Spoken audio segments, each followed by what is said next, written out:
नमस्कार, मैं हूं स्नेहलता शुक्ला। उत्तराखंड प्राइम की शुरुआत करते हैं बड़ी खबर के साथ। आज देहरादून में सीएम पुष्कर सिंह धामी की प्रेस कॉन्फ्रेंस होनी है। अब से कुछ ही देर बाद सीएम धामी की यह प्रेस कॉन्फ्रेंस शुरू हो जाएगी। मोदी सरकार के 9 साल पूरे होने पर यह प्रेस कॉन्फ्रेंस रखी गई है। भाजपा प्रदेश अध्यक्ष महेंद्र भट्ट भी मौजूद रहेंगे। भाजपा के महाजन संपर्क अभियान की जानकारी दी जाएगी।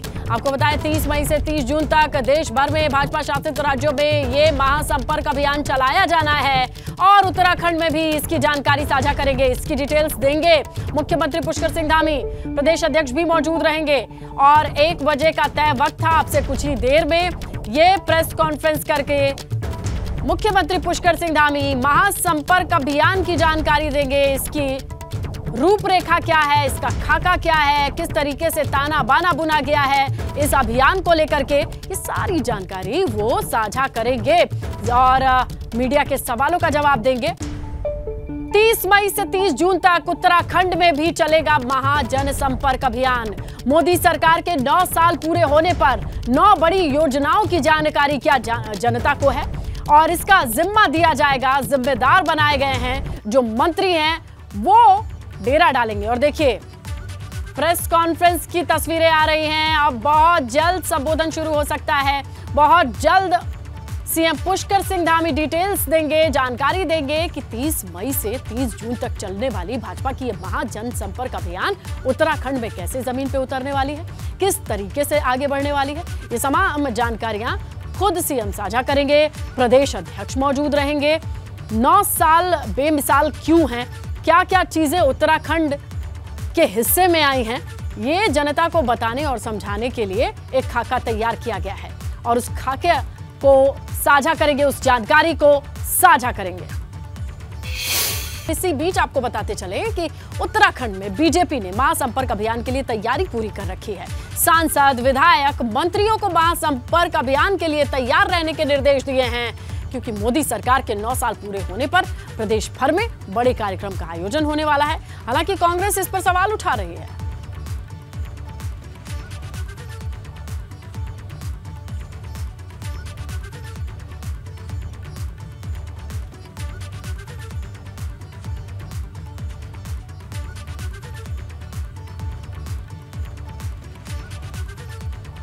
सभी सीनियर लीडर्स को जिम्मेदारियां सौंपी जा रही हैं।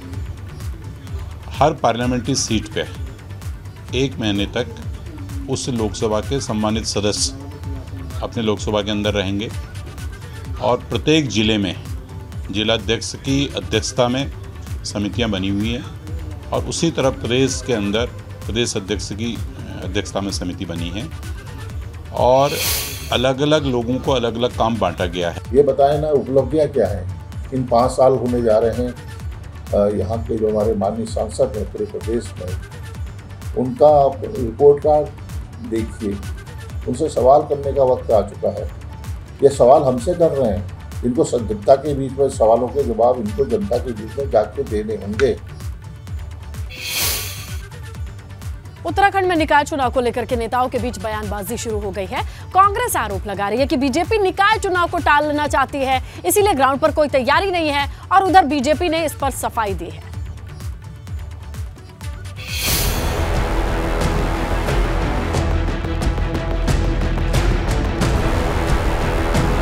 उनकी कोशिश चल रही है कि किसी नाते ये चुनाव को टाला जाए। कांग्रेस बचना चाहती है। कांग्रेस को तो ये कहना चाहिए हम चुनाव को तैयार हैं, सरकार जल्दी चुनाव करे। उत्तराखंड में भले ही अभी तक निकाय चुनाव की तारीख का ऐलान न हुआ हो, मगर भाजपा और कांग्रेस नेताओं के बीच बयानबाजी शुरू हो गई है। कांग्रेस आरोप लगा रही है कि भाजपा निकाय चुनाव को टालना चाहती है। उनकी कोशिश चल रही है कि किसी नाते ये चुनाव को टाला जाए, लेकिन हम हाईकोर्ट से दरखास्त करना चाहते हैं क्योंकि ये संविधान का उल्लंघन होगा और समय पर चुनाव होने चाहिए, परिणाम जो भी हो। इस साल के आखिरी में प्रदेश में त्रिस्तरीय निकाय चुनाव होने हैं। दिसंबर में सभी बोर्ड का 5 साल का कार्यकाल पूरा हो जाएगा। हालांकि भाजपा की सफाई है कि वो चुनाव के लिए तैयार है। जब भी घोषणा होगी वो पूरी ताकत के साथ मैदान में उतरेगी। कांग्रेस बचना चाहती है। सरकार की ओर से कोई ऐसा विषय नहीं। निर्वाचन आयोग सारी प्रक्रियाओं को समय पर निर्धारित करते हुए चुनाव करेगा। जब भी चुनाव निर्वाचन आयोग तय करेगा हम चुनाव के लिए तैयार हैं और कांग्रेस को तो ये कहना चाहिए कि हम चुनाव के लिए तैयार हैं, सरकार जल्दी चुनाव करेगी। अक्टूबर 2018 में पिछले निकाय चुनाव हुए थे, तब प्रदेश में 90 निकाय थे, मगर अब 12 नए निकायों का गठन किया गया है। ऐसे में निकायों की संख्या बढ़कर 102 हो गई है। 2018 में भाजपा ने 35 सीटों पर जीत हासिल की, जबकि कांग्रेस के खाते में 25 सीटें आई थी। वहीं 23 सीटों पर निर्दलियों ने बाजी मारी थी। पिछली बार 8 नगर निगम में से 5 पर भाजपा, जबकि 2 पर कांग्रेस ने कब्जा किया था। 2024 के लोकसभा चुनाव से पहले होने जा रहे निकाय चुनाव को सेमीफाइनल के तौर पर देखा जा रहा है, क्योंकि इस चुनाव से काफी हद तक जनता का मूड भी पता चल जाएगा। एबीपी गंगा के लिए देहरादून से पंकज राणा की रिपोर्ट। और उधर खटीमा पुलिस ने फाइनेंस कंपनी खोलकर ठगी करने वाले 2 आरोपियों को गिरफ्तार कर लिया है। इन्होंने कई लोगों से करीब 80 लाख रुपए की ठगी की थी। आरोपी काफी समय से फरार चल रहे थे, मगर अब इनकी गिरफ्तारी हो चुकी है। पकड़े गए दोनों आरोपियों को कोर्ट में पेश किया गया है। साथ ही इनकी बाकी साथियों की तलाश जारी है। तो देखिए, ठगी करने वाले ये गिरोह के कुछ सदस्यों को तो गिरफ्तार किया गया है, लेकिन इनकी निशानदेही पर बाकी के सदस्यों को भी बड़ी सरगर्मी से खोजा जा रहा है, तलाशा जा रहा है। 80 लाख की ठगी इन्होंने कर ली है। भोले भाले लोगों को ये टारगेट करते थे। देहरादून से बड़ी खबर है। सोशल मीडिया में एक तस्वीर वायरल बताई जा रही है। राजाजी टाइगर रिजर्व पार्क के कोर जोन कांसरो पहुंचे हैं कुछ लोग। बिना परमिशन प्राइवेट कार से जाने की जानकारी मिल रही है। कांसरो गेस्ट हाउस में पार्टी मनाते कुछ लोग नजर आए। बिना परमिशन पार्क के कोर एरिया में एंट्री बैन है। प्राइवेट कार से भी नहीं जा सकते हैं पार्क के भीतर। पार्क के भीतर दाखिल लोगों में बीजेपी का एक पार्षद शामिल बताया जा रहा है। पार्क के डायरेक्टर साकेत बडोला ने जांच के आदेश दे दिए हैं। देखिए, नेशनल पार्क के रूल होते हैं, कोर जोन में एंट्री नहीं होती है, बफर जोन तक ही सीमित होता है लोगों का आना जाना। लेकिन एक कार कोर जोन तक पहुंच चुकी है। हमारे सहयोगी पंकज फोन लाइन पर मौजूद हैं। पंकज, जानकारी दे कि क्या विभाग को नहीं पता है कि बिना परमिशन के आप पार्टी चल रही है, और ये जांच बिठाने वाले कौन लोग हैं और कौन जांच करेगा इनकी? देखिए, इसमें तो बिल्कुल वाजिब सवाल है, क्योंकि जिस तरह से लोग अंदर गए हैं उसमें अभी विभागीय अधिकारी को इसकी जानकारी नहीं थी। और जैसे ही मीडिया ने इस वायरल फोटो की पड़ताल की और मेरी भी डायरेक्टर से बात हुई, उनका कहना है कि वहां पर किसकी परमिशन से लोग गए हैं उसके लिए एक जांच के आदेश दिए गए हैं। तो फिलहाल उसमें अभी डायरेक्टर की ओर से जांच के आदेश दे दिए गए। लेकिन सवाल ये है कि जिस रेंज में कासरो रेंज जो ऋषिकेश के आसपास में पड़ता है, इसमें जहाँ आम लोगों की आवाजाही नहीं होती है उसमें बिना परमिशन के कोई नहीं जा सकता। ऐसे में वहां पर ये पार्टी किस आधार पर चल रही है, कौन लोग हैं जो यहाँ पर पहुंचे हुए हैं बिना परमिशन के, उसके साथ साथ ही प्राइवेट गाड़ी से लोग गए हैं। ये भी जानकारी मिल रही है कि इसमें एक पार्षद पति मौजूद है, पूर्व में वो पार्षद भी रहे हैं, बीजेपी के लिए पार्षद हैं। तो ये एक बड़ा सवाल हो गया है कि कासोर रेंज जहाँ पर पूरी तरह से एंट्री वैन है आम आदमी की, और गाड़ी से वहां पर अपने नहीं जा सकते प्राइवेट गाड़ी से, और उसमें अगर जाना होगा तो आपको डायरेक्टर है राजाजी पार्क के, उनसे परमिशन लेनी होगी या रेंजर से परमिशन लेगी। तो ये सवाल खड़ा हो रहा है। एक बात बताइए, लोगों आखिर लेकिन अगर ये कह रहे हैं इन्हें नहीं पता है, हम आप कोई आम आदमी अपनी गाड़ी उठाए कोर जोन तक चला जाए, नेचुरल हैबिटेट दिया जाता है, नेशनल पार्क का ये अपना रूल है, जंगल में बसने वाले जानवरों का वो कोर जोन है, और ऐसे पार्टी करने की पाबंदी एक नियम के तहत बनी है और पता नहीं है। हम आप में से जाकर के ऐसे पार्टी करने की या कोई आम इंसान कोशिश करे तो भी ऐसे ही कह देंगे। बिल्कुल, देखिए वाजिब सवाल है स्नेहलता, और कैसे लोग पहुंचे हैं ये इसका जांच का एक विषय बन गया है। इस पर अभी जांच चल रही है। लेकिन फॉरेस्ट जो एरिया है, जो वहाँ के रेंजर है, उन पे सवाल खड़ा होता है, डायरेक्टर पे भी सवाल खड़ा होता है कि जहाँ पर एकदम रिजर्व एरिया है, जहाँ पर आम आदमी की जाने की परमिशन नहीं है, उसमें लोग कैसे पहुंच जाते हैं, ये सवाल खड़ा हो गया। फिलहाल नहीं, मजाक बड़ा ये है पंकज कि लोग पहुंच गए, इनको नहीं पता है। ये तो वही बात हो गई, जिनको जिम्मेदारी दी गई है उनको अंदाजा ही नहीं है कि कौन कोर जोन की बैठ के पार्टी कर रहा है और कहे कि हम जांच बिठाएंगे। वाह, अगर इतना आसान है, इतना परमिएबल है रूल को तोड़ पाना, तो इन तस्वीरों को देख के उत्तराखंड की जनता ये नहीं सोचेगी ये लोग कौन है, जनता ये सोचेगी इसके रखवाले कौन है। नेशनल पार्क की जो एक छवि है, जिस तरीके से जनता प्रकृति से संपन्न लोगों के लिए, जानवरों के लिए एक जो नेचुरल हैबिटेट बनाते हैं, मजाक है क्या कि कोई भी जाए अपनी गाड़ी खोले? कितनी रसूख काम आएगी भाई, कहां तक रसूख काम आएगी कि जिसे मन करे वो जाए और क्या मान ले ये सच है कि इन्हें पता नहीं था। ये तस्वीरें किस बात की तस्दीक करती हैं, ये विभाग की पोल खोलती हैं। देखते हैं कि ये जांच अनंत काल तक चलेगी या वाकई कोई एक्शन लिया जाएगा। शुक्रिया पंकज, आप नजर बना के रखिएगा इस खबर पर। आगे बढ़ते बात करते हैं उत्तरकाशी में बारिश और ओलावृष्टि की वजह से किसानों की फसल को काफी नुकसान हुआ है। भटवाड़ी के पाही, गोरशाली और द्वारी में ओलावृष्टि की वजह से फसलों की बर्बादी का मंजर देखिए आप। यहां पर विधायक आपको नजर आ रहे हैं सुरेश चौहान, खेतों में जाकर के नुकसान का जायजा खुद लिया, डीएम से बातचीत की।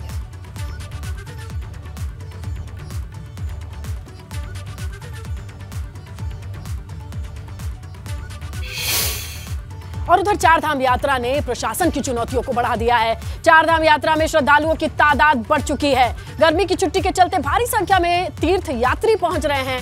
आने वाले दिनों में श्रद्धालुओं की संख्या और बढ़ सकती है। इसे देखते हुए 31 मई तक केदारनाथ धाम के रजिस्ट्रेशन पर रोक लगा दी गई है। बावजूद इसके जरा इन तस्वीरों को देखिए, जाम जैसी स्थिति हो गई है। ये देखिए आप, और बताया जा रहा है कि पूरे यात्रा मार्ग पर ऐसी ही स्थिति है। लोगों की, श्रद्धालुओं की भारी संख्या। खराब मौसम भी आड़े नहीं आ रहा है। देखिए रेनकोट पहने लोग नजर आ रहे हैं। बारिश हो गई, बर्फबारी हो गई, लेकिन गर्मी की छुट्टियों के बाद का ये नजारा देखिए। और तीर्थ यात्रियों की मुश्किल सिर्फ हेमकुंड साहिब में नहीं है। केदारनाथ पहुंचने वाले यात्री भी इस बर्फीले माहौल से परेशान हैं। इसके साथ ही प्रशासन की बद इंतजामी की वजह से यात्रियों की मुश्किल और बढ़ रही है।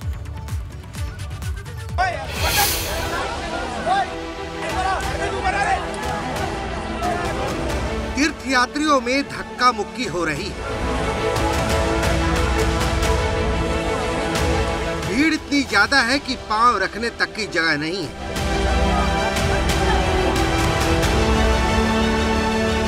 ये तस्वीरें केदारनाथ धाम के मुख्य पड़ाव गौरीकुंड की है।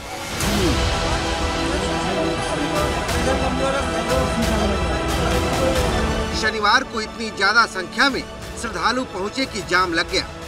भीड़ इतनी ज्यादा कि पुलिस प्रशासन की व्यवस्था पूरी तरह से फेल हो गई। तीर्थ यात्रियों के बीच धक्का मुक्की हो गई। इस वीडियो को देखिए, यहाँ यात्रियों की कितनी बड़ी संख्या नजर आ रही है। एक साथ एक जगह पर हजारों लोगों को इकट्ठा ही क्यों होने दिया गया? भीड़ इस कदर है कि जो खड़ा है वो ना तो पीछे जा पा रहा है और ना आगे ही बढ़ पा रहा है। जरा सोचिए, अगर यहाँ कोई अनहोनी हो गई तो उसका जिम्मेदार कौन होगा? केदारनाथ यात्रा पैदल मार्ग पर यात्रियों के सामने दुश्वारियां और भी हैं। पैदल मार्ग पर अभी भी कई जगह ग्लेशियर जमे हुए हैं। इनके बीच से होकर आवाजाही तो हो ही रही है, मगर बर्फ के ऊपर से चलने की वजह से कई यात्री फिसलकर गिर चुके हैं, जिससे खतरा बना हुआ है। एहतियात के तौर पर ग्लेशियर वाली जगह पर एसडीआरएफ के जवानों की तैनाती की गई है, मगर तीर्थ यात्री फिर भी खौफ के साए में यात्रा कर रहे हैं। केदारनाथ धाम की यात्रा की व्यवस्थाओं से विधायक शैला रानी रावत भी नाराज है। शैला रानी रावत ने कहा है कि तीर्थ यात्रियों के सामने पार्किंग की समस्या है। इसके साथ ही रात के समय यात्रा को चलाना परंपराओं के साथ खिलवाड़ है। यहाँ पे हम यात्रा व्यवस्था को लेकर उसमें जो समस्याएं आ रही है, सबसे बड़ी बात है पार्किंग की। उस पर जो है पुलिस के अधिकारियों के बीच में वार्ता हुई, जिलाधिकारी भी आए और स्थानीय लोगों की भी कैसे इसको सुव्यवस्थित किया जाए, उस पर अभी फिर बैठक चल रही है। दूसरा, रात में हम चाह रहे हैं यात्रा न चले, क्योंकि यहाँ की परंपरा है, यहाँ का रिवाज है कि रात में नहीं चलता ये कोई भी यात्रा। उससे क्या हो रहा है, यात्री भाग के जा रहा है और केदार धाम से वापस आ रहा है, वो कहीं रुकने का नाम नहीं ले रहा है। कोई भी दुर्घटना हो सकती, रात को बहुत जंगल का रास्ता है। 25 मई से केदारनाथ की यात्रा शुरू हुई थी, जबकि 27 मई को बद्री विशाल के कपाट खुले थे। यात्रा शुरू होने के बाद से अब तक दोनों धाम में 10 लाख तीर्थयात्री दर्शन कर चुके हैं। अकेले केदारनाथ धाम में ही 5.5 लाख तीर्थयात्री पहुँचे हैं। एबीपी गंगा के लिए रुद्रप्रयाग से रोहित डिमरे की रिपोर्ट। तो देखिए, चारधाम यात्रा पर बड़ी संख्या में तीर्थयात्री आ रहे हैं। यात्रा शुरू होने के बाद से अब तक 17 लाख तीर्थयात्री दर्शन कर चुके हैं। वहीं तीर्थ पुरोहितों का कहना है कि श्रद्धालुओं में चारधाम यात्रा के लिए बड़ा उत्साह है, लेकिन प्रशासन की ओर से तीर्थयात्रियों को पूरी सुविधा नहीं मिल पा रही है।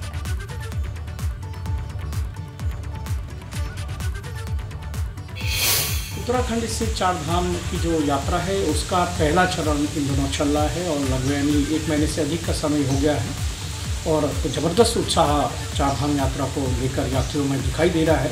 लेकिन इसमें कुछ मौसम की कुछ मेहरबानी है कि अचानक मौसम खराब हो जा रहा है।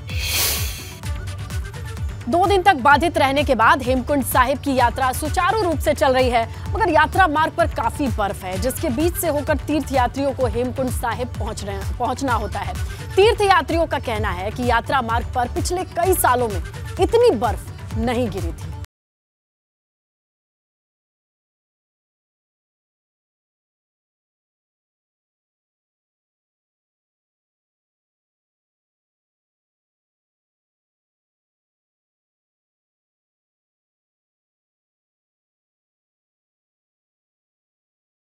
मार्ग की तस्वीर देखिए, यहाँ कितनी बर्फ जमी हुई है। ऐसा लग रहा है मानो सर्दी के मौसम की बर्फबारी का नजारा हो। पिछले दिनों गिरी बर्फ की वजह से पैदल रास्ते के ऊपर काफी बर्फ जम गई थी। बर्फ काटकर रास्ता तैयार किया है जिसके बीच से होकर तीर्थयात्री आवाजाही कर रहे हैं।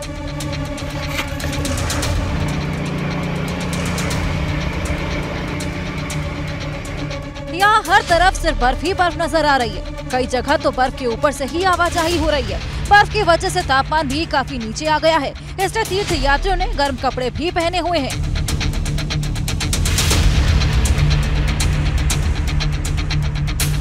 मौसम साफ रहने पर यात्रा पड़ाव घांघरिया से यात्रियों को हेमकुंड साहिब रवाना किया गया। यात्रियों के इस जत्थे में 1600 श्रद्धालु शामिल हैं।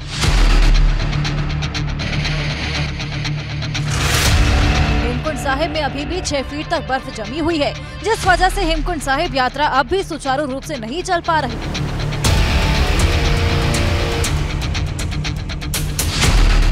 मई से हेमकुंड साहिब की यात्रा शुरू हुई थी। इस बार 60 साल से ज्यादा उम्र के लोगों और बच्चों के यात्रा पर आने पर पाबंदी है। अगर हेमकुंड साहिब में बर्फ पिघल जाती है तो बुजुर्ग यात्रियों को यात्रा की इजाजत मिल सकती है। एबीपी गंगा के लिए जोशीमठ से रणजीत रावत की रिपोर्ट।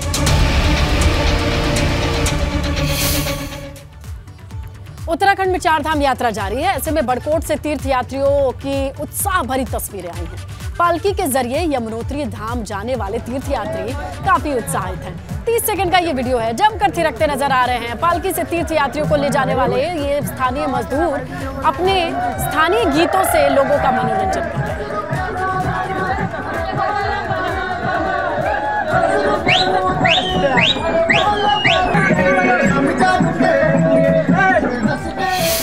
देहरादून से दिल्ली के लिए वंदे भारत एक्सप्रेस की आज से विधिवत शुरुआत हो चुकी है। देहरादून से सुबह 7 बजे वंदे भारत दिल्ली के लिए रवाना हुई। इसे लेकर के यात्रियों में खासा उत्साह नजर आया। हमारे संवाददाता रवि कैतुरा ने ट्रेन के भीतर कुछ यात्रियों से बातचीत की है।